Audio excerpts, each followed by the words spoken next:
Welcome to One-on-One. I'm Greg Bassett, your host from the Salisbury Independent newspaper. We've got one of my favorite people in Salisbury here today. He's celebrating an anniversary. Chris Eccleston, welcome. Thanks for having me. Now, you have Delmarva Veteran Builders, and this is a thing 5 years ago when you started this, and I was like, that's not going to work. But it's 5 years. You're about to have an anniversary celebration. What is your business? Yeah, so we're a small, medium general contractor on the shore. We're focused on hiring and employing veterans, and just really focused on customer service, commercial construction. We get a lot of phone calls all the time for residential stuff, but strictly commercial, general contracting and construction management. So your workforce is primarily guys who were vets.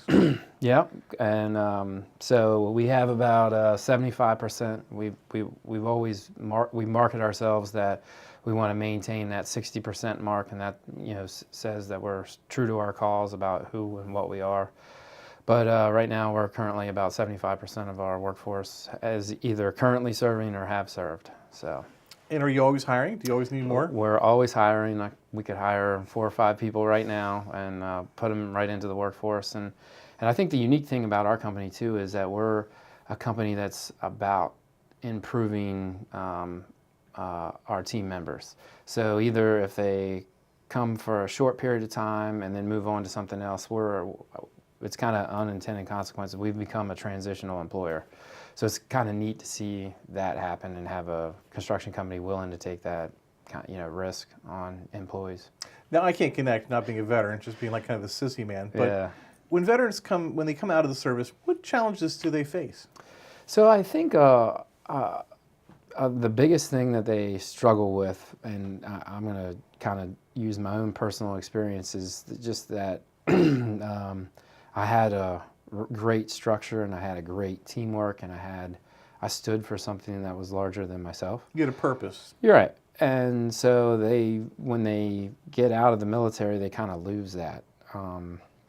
So I think that there's the camaraderie, there's that esprit de corps, all those kinds of things in our company culture that provides some of those things that you kind of miss as a as a military member. But that, and then just kind of the structure, the everyday. I mean, you're every day, every minute, every day, you know where you're supposed to be, and you don't have that when you get out. So right. It can be a little difficult. You also see that employers there's a gap between employers and the military, so they don't quite understand what exactly skills and how they apply into the civilian workforce. So I think that is kind of a struggle. I had a struggle myself, so that's one of the things that they really kind of deal with. What I see too are employers who are not sympathetic to employees that are in the reserves. Yeah, well, it's difficult. It definitely is an added level of planning on our part, and then if God forbid something does happen, you could lose a large majority of your workforce. But these people, they want to serve. They have that attitude, and that's really what we're about. And I just think it makes a really great team and a great company culture. It seemed like for a long time when I was a kid, there was no sympathy for veterans, the whole Vietnam syndrome and all that. But since these Gulf Wars, there is so much more respect for our veterans. Is there a difference? I can't really speak to that. I do know, talking to people in the military that served during the Vietnam era, and I've heard the stories, and I think it's one of those things as a country we kind of learn from. We realize that the people that make the decision to go to war are the politicians, and right. that's where the protest really needs to be. The people that are, again, serving and following orders, those are the people that are doing, what the country decides that we're going to go do. So I think the country recognized that. I also think 9/11 changed the position of the country and the way people feel about the military. So You were in the Navy. I was, yeah. Mm-hmm. You were on subs? I was on an aircraft carrier. Okay. So I worked down in the engine room. Was a nuclear machinist mate. Wow. So and we did 3 deployments when I was on. So I was in from 2000 to 2006, and so I got to see both pre 9/11 and post 9/11. Right. So I mean, but even in my short time, it was rah rah, go America. By 2003, 2004, we were being protested, driving onto the base every day because of the Iraq War. So I did get it. I got a little taste of both sides of those kinds of things. Great experience for you? Absolutely. So I always wanted to serve, have that purpose of being a part of something, serving my country and my community. It gave me the drive and the focus, and I would say too, military people in general might have a little bit of chip on their shoulder, got something to prove, want to go out and, win, really. Right. They have that attitude of, we're going to go in here, we're going to get this done, and then we're going to move on and celebrate. And so, I mean, it was definitely those things instilled those values into me. And you got to see a lot of the world. I did, yeah. I've been all over the world, Europe, Middle East, and a lot of the world is also ocean. So I saw quite a bit of ocean. Yeah. But you don't do shore leave in the ocean. No, but we did do a swim call in the Indian Ocean. We were about 100 miles south of Pakistan, and that was one of the first swim calls the Navy had done since World War II. Wow. So they dropped the aircraft elevator down. It was still about a 40-foot drop to the water. And then they had all the MPs up on the hangar deck, and with M16s, there was the Shark Watch. And, Good golly. And then, we'd jump off the ship, swim around for a little bit, and then they had a rope ladder off the back of the ship that you had to climb up on. So Wow. It was pretty cool. Yeah. Which carrier was it? I was on the Theodore Roosevelt. Okay, which was a brand new one then. Yeah. So it was neat, to be involved. It was so cool to be involved in our country, the history. I mean, the stuff that I got to see and witness. I mean, we were the first deployment right after 9/11. So I left like a week after. I was the first to deploy. So just Wow. to be through all of those experiences and see everything was really, unique, and I just got lucky with the timing. You've got Lee Beecham with you. He's another veteran. Lee, Daniel Mills, Jacob Meadows, the list goes on and on. We have 22 employees now, so Wow. it's and we're still looking for more. So And rather than being in an office park out somewhere, you're right downtown. we are downtown. I'm a downtown guy. I think that's important. I believe in downtown, so we're downtown in the Plaza Gallery building. We'll be there for a long time. So Well, your new landlord is SU. I'm new landlord. Are they going to kick you out? Or I don't think so. We just signed a new lease. Okay. We're getting ready to do some more renovations in the building. There, actually in our own office space. So I think we'll be there for next few years anyway, and but we'll always be around downtown. That we believe in that. So I get 20, 30 press releases a week. Last year before, I got one from the Pentagon. yeah. And there you are in a photo at the Pentagon with like the entire leadership, the defense leadership of the United States, because they were giving you some recognition. What was that? We won the Secretary of Defense Freedom Award. That's a big deal. Yeah, it was a big deal. It was. We were blown away. I mean, there's probably 3,000 different companies that they selected, and we ended up being one of the 15 companies in the country that they selected.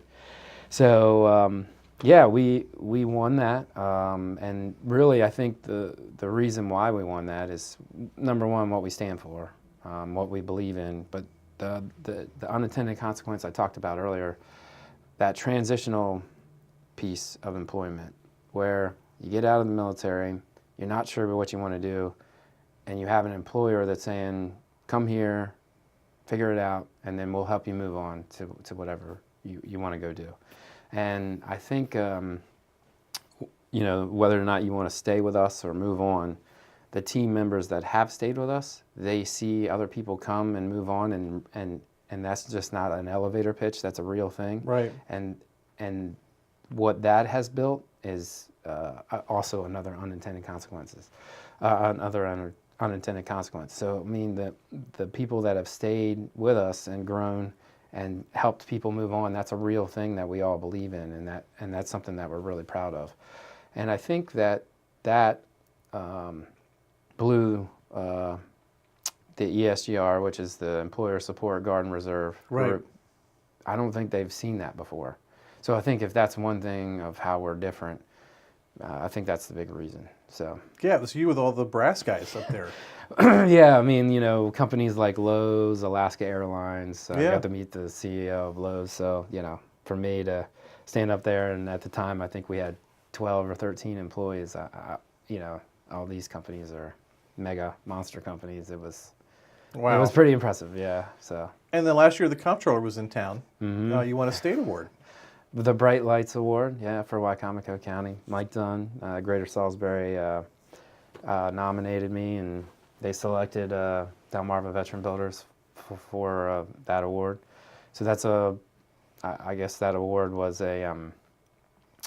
for an up-and-coming company, that's serving the community, being involved, and all those kinds of things, and a little bit of doing something different in the marketplace. So. Yeah, that was really neat to have the comptroller come down and recognize us for what we're doing. It's not, it's really nice to be noticed. But again, it's really the team behind, us that's doing this and what they stand for and what they believe in. So. Well, I know the bank book is all that really matters, but it must feel good that you're getting the recognition for what you're doing. You must feel like you're doing something right. Yeah, I mean, yes, absolutely, 100%. But it goes more than that. It reaffirms the initial idea of what we set out to do, and that's changed, and there's pivot points along the way, but it absolutely 100%, and it's just been kind of overwhelming at times. I feel, and I believe our team does as well, the community feels like they're behind us. They want to support us. It's Right. really cool to watch. There's a lot of, I'm going to call it, pride and ownership in the company. People feel like they're a part of it. I don't know. I don't know why that is. I have not figured it out. But it's so cool to see that, people be involved and feel like they're a part of the organization. So that's pretty neat. One of the cool things you have is the old Army truck. Mm-hmm. It's in all the parades. Yeah. It was one of the great pictures from the parade last summer for the county's anniversary at the county fair. Yeah. And I got a news release just a couple weeks ago where they were having the event at Parts and Cemetery, and they were so upset because your truck broke down. Yeah. I haven't seen the truck lately. What's the condition of the truck? So it's in the tow yard. It's getting towed over. It's got some engine repairs in the front bumper.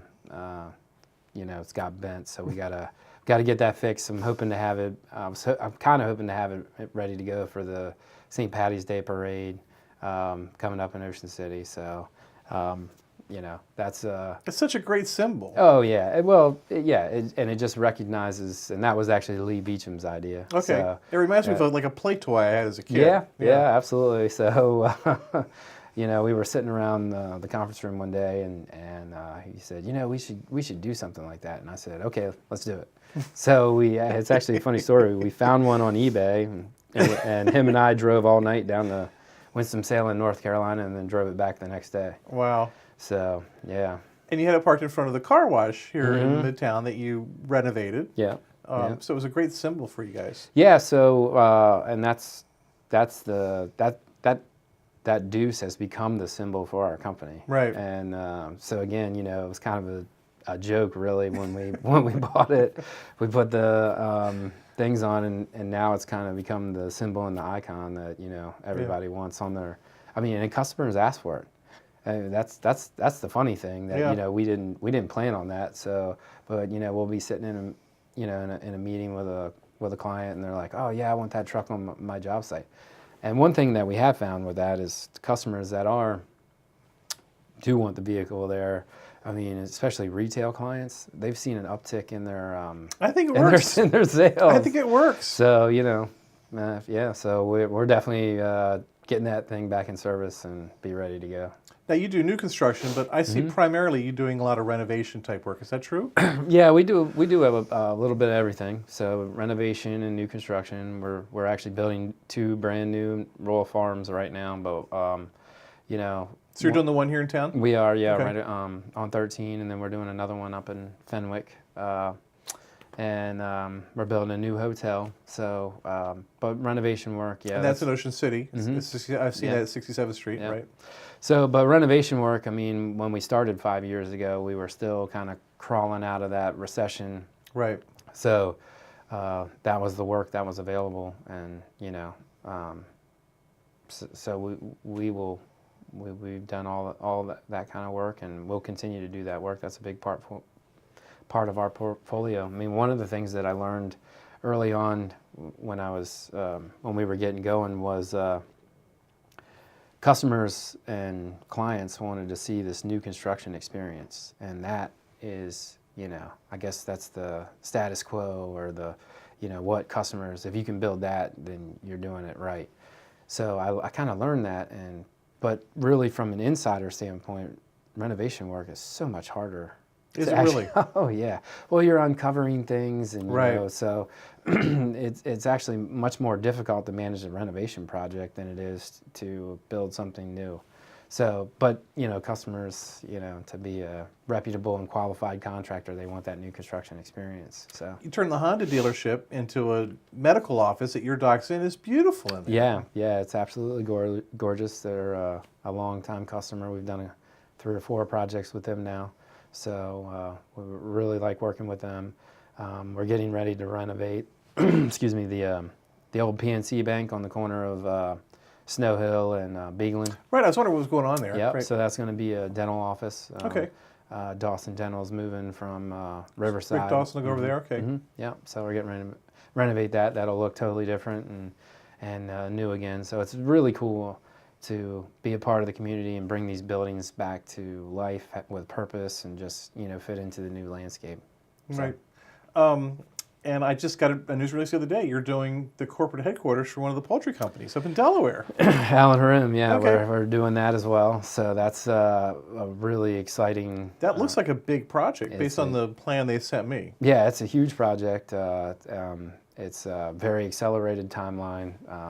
Poultry companies like to move fast. Right. So, and that's, so it's a big challenge for us. We're really excited about it. We're going to meet their deadlines and be open this spring.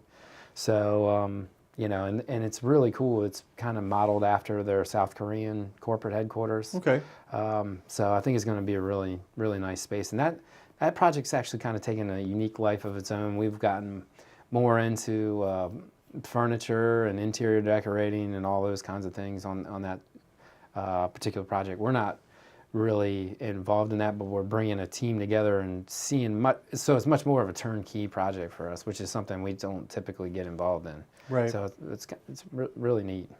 Now you're the example of what I talk about all the time, a smart guy that could live anywhere in the world, but you chose to be here.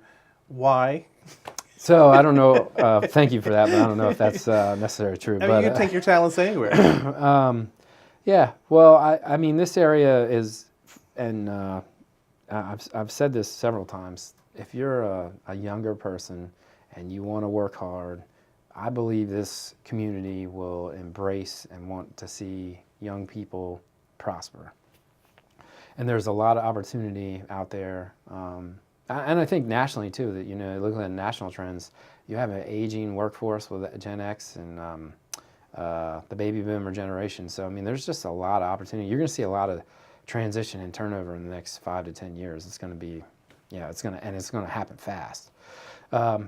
But you have the quality of life here. You have, you know, and then 20 minutes outside of here, you're in God's country where you can do whatever you want. So I mean, you have the beach, you have, you know, a vibrant economy, I believe, and you know, you have a booming area up on the Delaware beaches.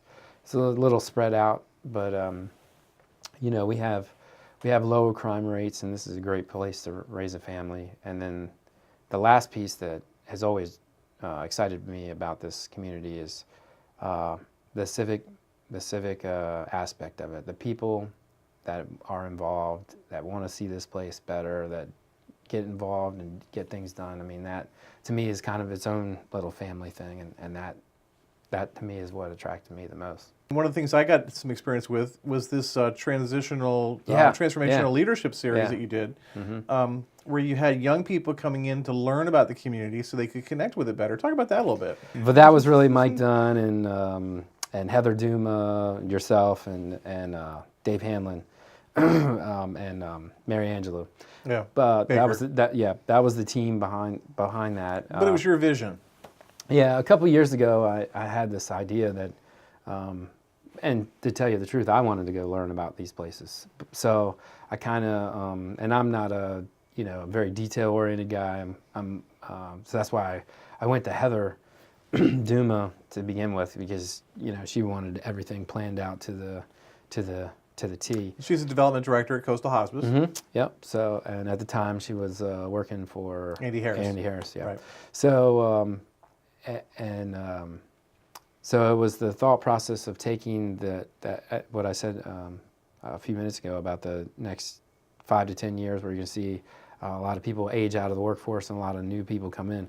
So it was taking those people in that 30 to 40 range that are going to be our decision makers in the community for the next 15 to 20 years, and getting them educated and understanding of how intricate and how detailed and how many moving parts there are with our prison system, our wastewater treatment plant, our water plant, the airport, the economic development, all those different things, and then the amount of people, again, once you get a program like that in place, and the amount of, what I'm going to say, the community leadership that got behind that and saw that as a positive thing, that to me is what makes our community great. You're still committed to the public education aspect.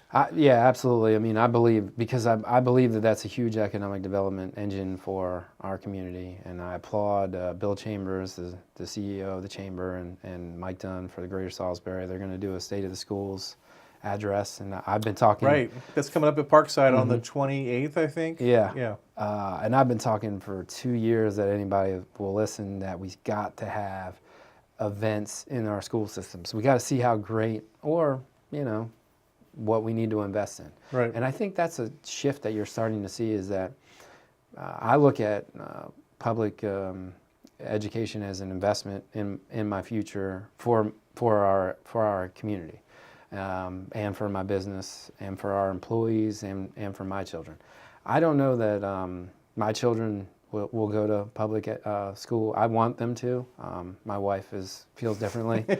I say that all the time, but it's a family decision, and it also depends on the kid. Right, and so we're still figuring that out. We got some couple years, but I definitely believe that public education is the future. I mean, and here's where it became a big thing for me. A couple years ago, I went up and toured some schools. I got the ability to tour some schools in Kent County and Sussex County, and I was blown away by the technology and just it's Delaware and the program. Well, and so I realized doing that, if I'm an employer, not necessarily Delmarva Veteran Builders, but any employer, and I'm sitting here in Salisbury, if I've got that kind of talent coming out of that school system, 30 minutes from here, that's where I'm going as an employer. So, and I look at some of and I'm certainly not discounting our school system. We have a great, great school system. And every community has the ability to start focusing on the negative and lose lose opportunity on the positive. I mean, we have an 83% graduation rate. So we have a lot of things that we need to be proud of. And our mayor, he's a product of our school system. Right. He's a great leader. He's graduated from an Ivy League school. So, I mean, there's a lot of great things that come out of our public school system, but we don't wave that banner or flag. Now, you mentioned the chamber. As if you're not busy enough, next week after, you're going to be indoctrinated or inducted as the new chairman of the Chamber of Commerce, Salisbury Area Chamber of Commerce. Mm-hmm. What's that going to be like? Well, I don't know. I mean, we have a great leader, Bill Chambers. Yeah, so he's doing a great job. Yeah, and I've been involved with the chamber for a long time on the board, and so it was a natural progression for me. Again, I really enjoy, one of my biggest pride and joys is serving the community. So it's another chance to serve our business community and serve our community. Raise maybe some uncomfortable topics, maybe like public education, and have a conversation about it.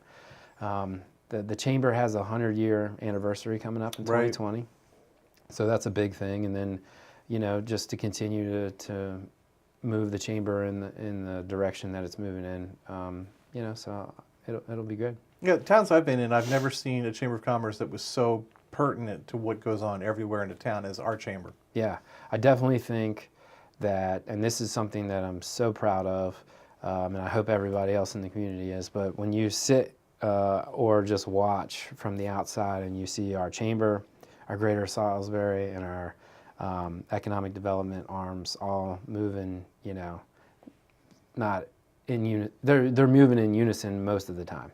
Obviously, they're going to have disagreements on some things, but that's when you start to see things get done. And then you have civic leadership behind it, both in the city and in the county, that are, good leadership, and you're starting to see a lot of things. There's ripe for a boom, and I'm excited about it. And it's a positive leadership. It's a can-do kind of feeling. Yeah, and Salisbury didn't have that when I first moved here. It was, always kind of seemed doom and gloom and a lot of fighting internally, and so and discourse and disagreement is important, but to always move forward and be positive and look at the positive side of things, that's how you get things done and move forward. In this marketplace, when I talk about, in this marketplace, Delmarva or the larger picture, the school system is to produce adequate children for the workplace. So are we doing a good job of that? And I would say the answer to that is yes. Could we do better? The answer to that is yes. Are people doing it better than we are currently? Absolutely. So, we have to recognize that, and we have to compete, so that's the new marketplace that we're in. And that's what I've talked about on the economic development side of things. The county line, I guess, it is important for county governments. But my understanding of the county line, I've learned this from Bob Cook. It was a one-day horseback ride to the county seat. Exactly. Yeah. That doesn't apply now in 2018. So I mean, and I think you've started to see a little bit of shift there. So, and that's what I've been advocating. If a big employer or a little employer or a different type of business is landing in Worcester County, landing in Somerset, landing in Accomack or in Delaware, that's still a win for us. That's a win. We inside Delmarva, we look at ourselves as Upper Shore, Mid Shore, Delaware, Maryland, Virginia, but you go across the bridge, they just look at us as Delmarva. So that, I mean, once we kind of recognize that, and that's one of the things that I'm going to be working with Bill Chamber on, Chambers from the Chamber, is really talking about that. And we've had some successes, but I think we want to get the governors in a room together. And that's a lofty task. The three governors, yes. Mm-hmm. And talk about that and have that conversation. And just to even have that conversation is a win. And it's a long, drum beat. But I think that'll be a win for everybody here locally, He's Chris Eccleston. He's an entrepreneur, very involved. We're thrilled to have him here to honor his 5th anniversary at Delmarva Veteran Builders. Thanks for being here today. Thank you so much. I'm Greg Bassett from the Salisbury Independent Newspaper. Another edition of 101 right here on PAC 14.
First Shore Federal is proud to support PAC 14 and one-on-one. We'd encourage every business to support PAC 14 and pick a program and support it, and let's make a difference.